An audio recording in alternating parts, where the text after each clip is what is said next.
So every new Honda Accord review that I've read has been going on and on about how it's so sad that the 2-liter 4-cylinder turbo is no longer an option. I mean, what did we expect? Times are changing. Not to mention the reason the Accord has been so successful for the past 47 years is because it's efficient, normal, and is one of the most sensible purchases one can make. Not because a tiny group of tuners bought one and threw on a louder exhaust and cambered wheels. Imagine if Honda executives actually sat in a meeting and went, "Oh no, what about the Fast and the Furious crowd? They're gonna absolutely hate us. What are we gonna do?" No, they didn't. My name is Omar and this is the new Honda Accord.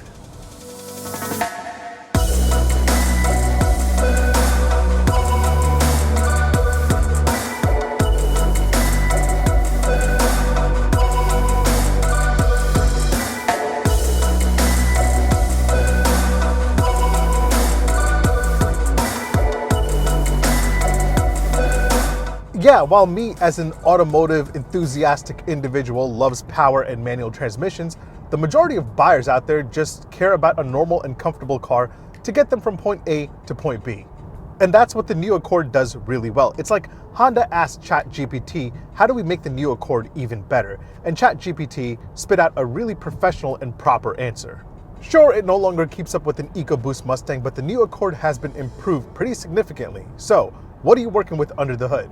The base LX and the EX trim levels are powered by a 1.5-liter turbocharged 4-cylinder, making a total of 192 horsepower, and it's mated to a CVT transmission. Now, every other trim, including the Sport, the EXL, the Sport L, and the Touring, are hybrids. I'm driving the Sport L here, so this has a 2-liter 4-cylinder engine and a 2-motor hybrid system that helps it make 204 horsepower and 247 pound-feet of torque. And that will allow you to go from 0 to 60 in 7 seconds. So yeah, this isn't meant to be quick. Instead, this is meant to be a very smooth riding everyday sedan, and it does that part really, really well. A big part of that smoothness is the way the powertrain is programmed. So while the 1.5-liter gasoline model gets a CVT transmission, the hybrid kind of doesn't have one. The 2-liter engine is responsible for acting as a generator to charge the battery, but it can also drive the front wheels. Most of the time, the wheels are actually driven by the electric motor, so this is kind of an electric car in a way. This just imitates shifts of a transmission. And when I say imitates, it just imitates the feeling and the sound of a transmission. And there's actually fake engine noise being pumped into the cabin as well. If I pop this into sport mode, I don't know if you could hear it, but kind of sounds a little weird, to be honest. But the way this whole system is set up, it makes the shifts or virtual shifts crazy, crazy smooth. You don't feel anything at all. Now, you might be wondering what these paddle shifters are since there isn't really a transmission. Well, these are here to actually help you manage your braking regen from none to almost as close to one pedal driving as you can get. I honestly haven't messed around with it too much because I guess I don't really care about braking regen here. Now, you do have a few drive modes that you're working with, including normal, eco, sport, and individual. I've only been bouncing around in normal and sport, but no matter which mode you're in, this thing rides butter smooth. And to me, that's the winning characteristic of the new Accord. It's almost as smooth riding as a real luxury sedan. Not to mention, it is super quiet in here. Honda really worked hard on the strengthening and the rigidity to make this a better and more pleasant experience. Of course, let's talk about fuel economy since this is a hybrid. The Sport and Touring hybrid models will get 44 miles per gallon combined, while the other hybrid trims will give you up to 48 miles per gallon combined. I'm averaging, after a few days of driving around in normal and sport, a total of 34.7 miles a gallon, which yeah, is very impressive.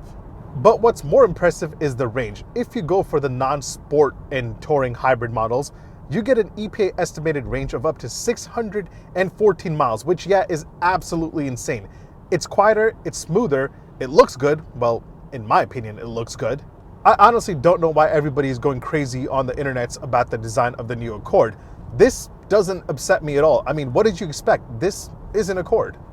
I think Honda did a great job of making this look better and not going overboard and over-designing the heck out of it. It has all the 2023 sedan design touches, including a longer hood in the front, and then you have a sharp sloping roofline in the back. Yes, the front end resembles a Mustang a little bit, especially with the headlights. And yes, the back resembles a little bit of the Lincoln Aviator, but so what? This, to me, is a solid looking sedan. Now, if you do want it to look as cool as my test model here, you'll have to go for the Sport L Hybrid. That gets these blacked out 19-inch wheels that look pretty dope. You get a blacked out deck lid spoiler in the back along with the blacked out rear diffuser. Imagine getting this in all black. That would be a pretty stealthy looking sedan. But yeah, I'm not hating the design of the new Accord at all. I think it's a great step forward. Let me know what you think in the comments below. Does this look better than the competition, or is it just sort of there? Or does this design really offend you that much like it has most people on the internet? That said, let's talk about this new redesigned interior, and I want to start off talking about the tech first. So the big news for 2023 is this giant 12.3-inch touchscreen display that houses Honda's first integration of a Google built-in infotainment system. It'll give you access to things like Google Maps, Google Assistant, Google Play, and all that good Google stuff. But here's the part that kind of annoys me. Even though all the hybrid trims come with the larger 12.3-inch touchscreen display, only the Touring gets the Google built-in system. All the other ones get a design and look that's similar, just no Google. Nonetheless, they do get wireless Apple CarPlay and wireless Android Auto, so they can just use all the Google apps in there. But still, I mean, isn't it cheaper for a brand to just develop and maintain one system that's standard across all trims rather than offer a different system at each trim? Either way, if you go for the non-hybrid gasoline models, you get a smaller 7-inch touchscreen display. Nonetheless, the cool thing is that all new Accords come standard with a 10.2-inch digital gauge cluster display. Now, it isn't super fancy or anything like that, but it is pretty customizable. The other thing that all Accords get as standard is the Honda Sensing suite of driver assist tech. That means no matter which Accord you go for, you get adaptive cruise control, lane keep assist with traffic jam assist, so this will actually keep you in the lanes. You get road departure mitigation, you get collision mitigation and all the other mitigations, you get traffic sign recognition, and much more. Although if you want a heads-up display, that can only be had on the top of the line Touring. Now camera game-wise, all you're working with is a simple rear view camera. There's no 360 surround view in here at all. Oh, also, if you want a Bose sound system, you can only get that on the Touring as well. However, I will say that the non-Bose system that I have in here isn't bad. It's kind of bass heavy, but it's pretty nice.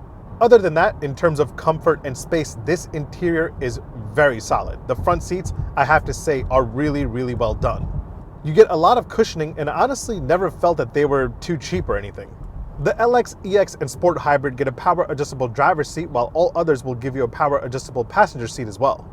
Now, heated front seats become standard on the EX trims and above, but if you want ventilated seats, again, you gotta cash out for that Touring trim. That said, a heated steering is not a thing in here. Maybe you can get it as a dealer installed accessory, but I didn't see a heated steering on Honda's website. Other than that, you get dual zone climate control on the EX trims and above, but I did notice something a little strange.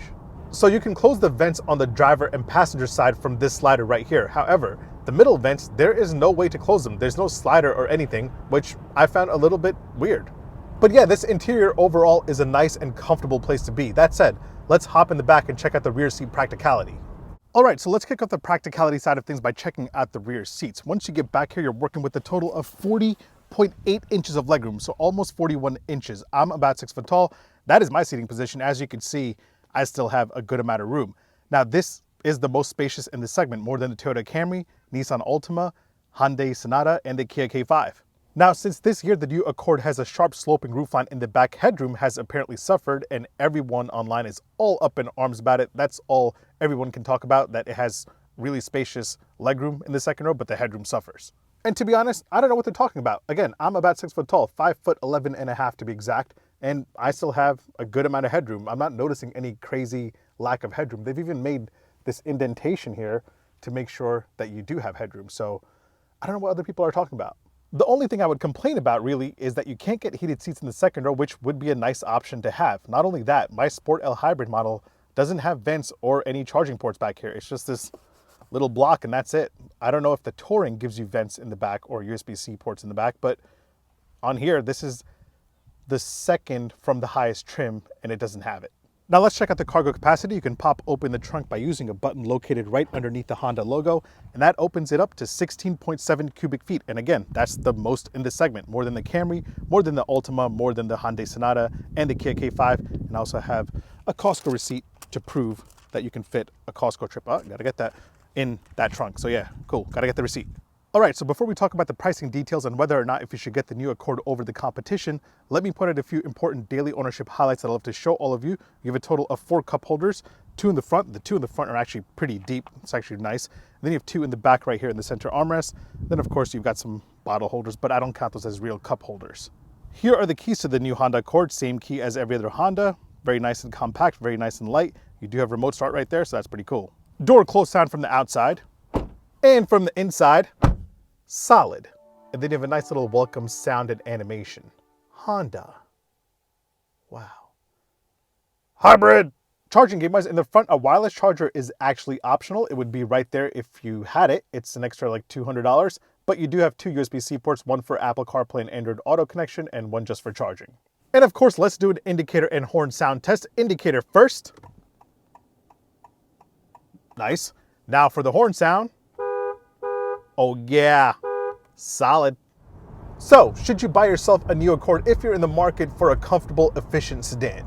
Yes, I definitely think so. This is one of the most comfortable sedans in the segment and feels more luxurious than all of its competitors. Yeah, it doesn't have a crazy amount of bells and whistles, but the comfort and the efficiency are outstanding. Again, just imagine driving a total of 614 miles on a single tank of gas. I'm still blown away by that. Pricing wise, the new Accord starts at $27,295 for the base LX model, which most people I think will skip over. The EX is a pretty solid trim for under $30,000 if you want a non-hybrid. I think the Sport Hybrid for under $32,000 and the EXL Hybrid for around $33,000 are pretty solid bets. For everyone else that's still upset about the 2-liter 4-cylinder turbo dying, you gotta get over it. Honda is moving towards increasing its hybrid and electric offerings, and this is how things will be from now on. We now have a CR-V hybrid, an Accord hybrid, and the Civic hybrid is on the way. I think until we see a fully electric Accord, we can assume that we won't see crazy acceleration from one of the best sedans ever made. Either way, thanks for watching. Make sure you hit like, make sure you hit subscribe, make sure you follow me on Instagram and on TikTok. My handle is @OmarDrives. I'll catch you guys in the next one. Take care. Peace. But I gotta say, I do miss the performance Accords from back in the day. Those are really nice, especially with the manual transmission. By the way, hit that subscribe button. I never asked you guys, so if you enjoy my stuff, hit that subscribe button.